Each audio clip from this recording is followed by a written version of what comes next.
ঝিনাইদহ মহেশপুর সীমান্ত থেকে ভারতীয় মর্টার শেল উদ্ধার করেছে বিজেপি। ঝিনাইদহ মহেশপুর সীমান্ত থেকে একটি মর্টার শেল উদ্ধার করা হয়েছে। 31 আগস্ট সকাল উপজেলার শ্যামকুর লড়াইঘাটা গ্রামের একটি শিমের ক্ষেত থেকে মর্টার শেলটি উদ্ধার করা হয়। স্থানীয়রা জানান, গত 16 আগস্ট রাত আনুমানিক 10টার দিকে লড়াইঘাটা বিওপি ক্যাম্পের 700 থেকে 800 গজ দূরে ভারতীয় সীমান্তের আকাশে এক বিকট একটি শব্দ হয়ে চারপাশে আলোকিত হয়ে যায়। আলো শব্দের কারণে তাৎক্ষণিক বিষয়টি জানতে না পারায় বিষয়টি তখন স্বাভাবিক মনে করে এলাকাবাসী। এরপর আজ শনিবার সকালে এই গ্রামের এক কৃষক নাজু হোসেন তার শিমের ক্ষেতে কাজ করাকালীন মর্টার শেলটি দেখতে পায়। স্থানীয়রা পার্শ্ববর্তী লড়াইঘাটা বিজেপি ক্যাম্পে খবর দিলে বিজেপি সদস্যগণ এসে আশেপাশের লোকজনকে সরিয়ে পুরো এলাকায় নিরাপত্তা জোরদার করে।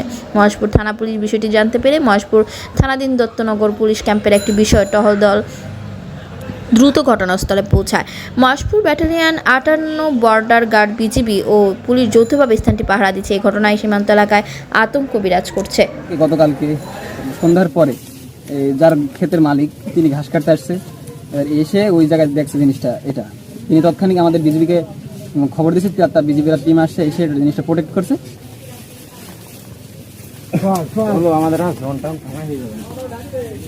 बस बिएसएफ बम मिली से इंडिया बिएसएफ बाड़ी आलो ही